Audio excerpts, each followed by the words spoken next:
Welcome back to nation UP media. आइए जानते हैं यूपी की काम की और महत्वपूर्ण बड़ी खबरें। उससे पहले आप यूपी के कौन से जिले से हमारी खबरों को देख रहे हैं कमेंट में जरूर बताएं। रोज खबरें देखने के लिए चैनल को सब्सक्राइब करें, वीडियो को शेयर करें और लाइक करें। आइए जानते हैं यूपी की बड़ी खबरें। काशी को डबल नहीं ट्रिपल इंजन की सरकार की जरूरत। सीएम योगी बोले यूपी देश की अर्थव्यवस्था का सबसे बड़ा होगा केंद्र। डिंपल यादव की प्रचंड जीत के लिए वोट बटोरने के मामले में जसवंत नगर ने करहल को पछाड़ा। यूपी में दहेज न मिलने पर पति ने पत्नी को छत से फेंककर मार डाला। यूपी उपचुनाव में मायावती की आई प्रतिक्रिया। समाजवादी पार्टी पर लगाए आरोप। मुस्लिमों को बटोरने के लिए समाजवादी पार्टी पर लगाए आरोप। मायावती ने कहा अब कि हमें वोट दें। बरेली में बच्चे का शव कब्र से निकालकर पोस्टमार्टम को भेजा। उत्तराखंड में 8 दिन पहले हुई थी मौत। नगर निकाय चुनाव का सीएम ने फूका बिगुल, कहा तेजी से काम करेगी ट्रिपल इंजन की सरकार। सीएम योगी आदित्यनाथ ने अयोध्या मास्टर प्लान 2031 को दी मंजूरी। मेरठ और सहारनपुर में बजरंग दल ने निकाली शीर यात्रा। मायावती ने समाजवादी पार्टी पर साधा निशाना। मायावती ने ट्वीट कर मुस्लिम समाज से की अपील। मायावती ने ट्वीट कर समाजवादी पार्टी पर निशाना साधा। मायावती कई बार निशाना साध चुकी हैं। समाजवादी पार्टी को बीजेपी चुनाव में नहीं हरा सकती है। मुस्लिम समाज सपा को समर्थन करने के बारे में एक बार फिर विचार कर सकती है। उत्तर प्रदेश उपचुनाव के नतीजों के बाद मायावती ने इस पर अपनी प्रतिक्रिया दी। इस बारे में उन्होंने ट्वीट करते हुए कहा समाजवादी पार्टी और बीजेपी मिली हुई है। मायावती ने लिखा यूपी के मैनपुर लोकसभा उपचुनाव में समाजवादी पार्टी की हुई जीत, किंतु रामपुर विधानसभा उपचुनाव में आजम खान की खास सीट पर कम वोटिंग करवाकर समाजवादी पार्टी की पहली बार हार हुई है। ये चर्चा काफी गर्म है। कहीं ये सब समाजवादी पार्टी भाजपा के अंदरूनी मिली भगत का परिणाम तो नहीं। मायावती ने समाजवादी पार्टी पर निशाना साधा। आज पीएम मोदी देने वाले हैं देश को 3 बड़े तोहफे। प्रधानमंत्री नरेंद्र मोदी आज गोवा से देश को 3 बड़े तोहफे देने वाले हैं। देश में आयुर्वेदिक, होम्योपैथिक और यूनानी के 3 बड़े नेशनल मेडिकल इंस्टीट्यूट का उद्घाटन करेंगे पीएम मोदी। पहले काशी में साल भर में 1 करोड़ श्रद्धालु आते थे, पर अब हर महीने इतने आते हैं योगी आदित्यनाथ। उत्तर प्रदेश के मुख्यमंत्री ने रविवार को कहा प्रधानमंत्री नरेंद्र मोदी के निर्वाचन क्षेत्र वाराणसी में पिछले 8 वर्षों में देश के अत्याधुनिक और संस्कृत केंद्र के रूप में अपने प्राचीन गौरव को बहाल होते देखा है। उन्होंने कहा काशी में जहां पहले 1 साल में 1 करोड़ श्रद्धालु आते थे, वहीं अब 1 महीने में ही 1 करोड़ श्रद्धालु काशी विश्वनाथ मंदिर में दर्शन के लिए आ रहे हैं। पश्चिमी उत्तर प्रदेश के सबसे बड़े यूनानी चिकित्सा संस्थान का पीएम मोदी ने किया उद्घाटन। प्रधानमंत्री नरेंद्र मोदी ने गोवा से वीडियो कॉन्फ्रेंस के जरिए गाजियाबाद में राष्ट्रीय यूनानी चिकित्सा संस्थान और नई दिल्ली में राष्ट्रीय होम्योपैथी संस्थान का भी उद्घाटन किया। पीएम मोदी ने कहा मुझे यकीन है कि ये तीनों संस्थान आयुष हेल्थ केयर व्यवस्था को नई गति देंगे। आयुर्वेदिक इलाज से आगे बढ़कर कल्याण की बात करता है और कल्याण को बढ़ावा देता है। विश्व में भी तमाम परिवर्तन और परचलन से निकलकर इस प्राचीन जीवन दर्शन की तरफ लौट रहा है। मुझे खुशी है कि भारत में इसको लेकर बहुत पहले से ही काम शुरू हो चुका है। पीएम नरेंद्र मोदी।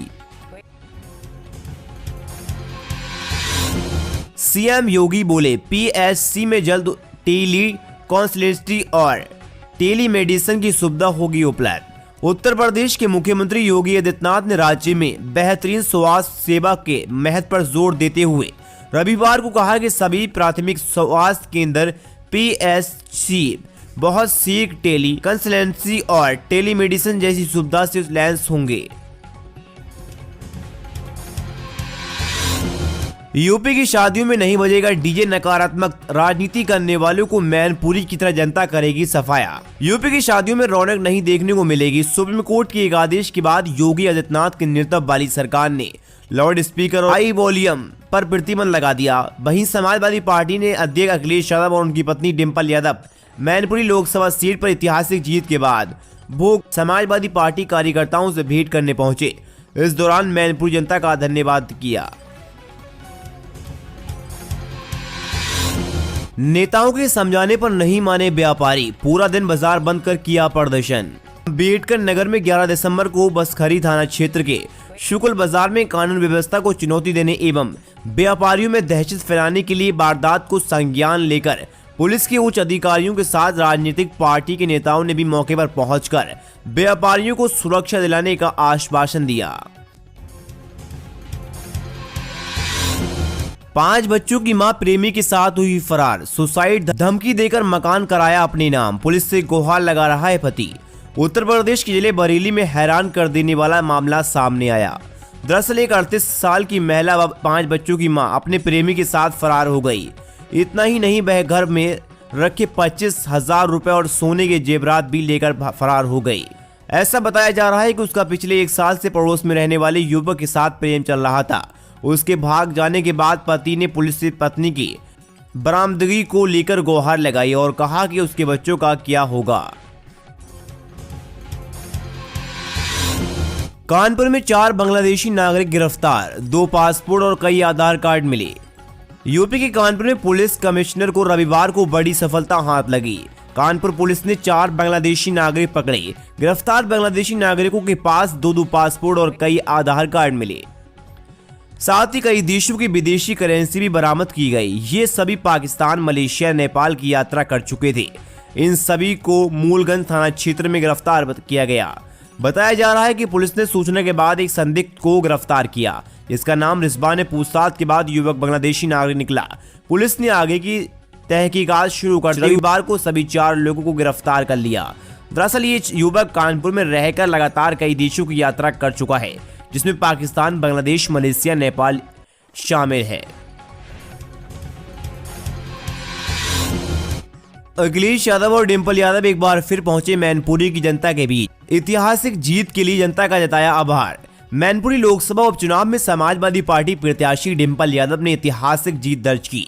भारी मतों से मैनपुरी से लोकसभा सदस्य के रूप में निर्वाचित डिंपल यादव कल सोमवार को दिल्ली पहुंचकर संसद में सांसद पद की शपथ लेंगे।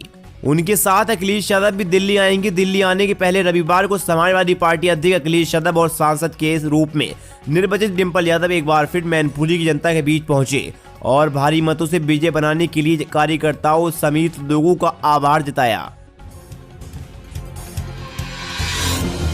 2024 में बिना अखिलेश यादव के दिल्ली में नहीं होगी सरकार।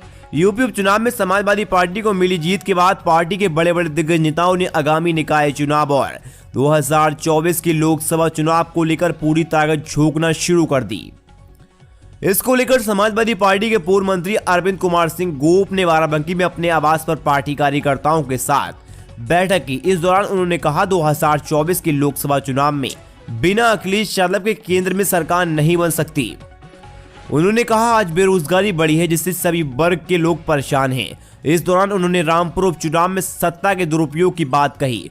उन्होंने कहा जनता बदलाव चाहती है, 2024 में बड़ा परिवर्तन होगा। समाजवादी पार्टी निकाय चुनाव में मजबूती से लड़ेगी। जब पूछा गया कि पिछले चुनाव में समाजवादी पार्टी को मिली हार के बाद आगामी निकाय चुनाव को लेकर पार्टी तैयारी और रणनीति क्या है, तब उन्होंने कहा हम जनता के बीच में रहते हैं। समाजवादी पार्टी गरीब, नौजवान, किसान की पार्टी है। आज सरकार किसान, नौजवानों की नहीं सुन रही है। आज नौजवान नौकरी के लिए भटक रहे हैं। समाजवादी पार्टी के प्रति लोगों का विश्वास बढ़ा है। जो चुनाव का परिणाम है, आगे आने वाले चुनाव में समाजवादी पार्टी और आगे बढ़ेगी। 10 लाख करोड़ विदेशी निवेश लाने का यूपी में टारगेट। 16 मंत्री, 36 अफसर 20 देशों में करेंगे रोड शो। बिजनेस में अपने को अव्वल साबित कर चुके उत्तर प्रदेश के मुख्यमंत्री योगी आदित्यनाथ अब 10 लाख करोड़ रुपए का औद्योगिक निवेश राज्य में लाने की मुहिम जुटे हैं। इतना बड़ा निवेश लाने के लिए योगी सरकार अगले साल ग्लोबल इन्वेस्टर का आयोजन कर रही है। दरअसल इस समिट की शुरुआत प्रधानमंत्री नरेंद्र मोदी करेंगे। 3 दिन होने वाले हैं। इस समिट में देश और विदेश में बड़े औद्योगिक घरानों के मुखियाओं को आमंत्रित किया गया है। यही नहीं, बड़े विदेशी निवेशकों को इसमें शामिल लाने के लिए पहली बार योगी सरकार के 16 मंत्री और 2 दर्जन से अधिक अधिकारी 20 देशों में रोड शो कर निवेशकों को सामने यूपी के दमदार इमेज को प्रस्तुत करेंगे।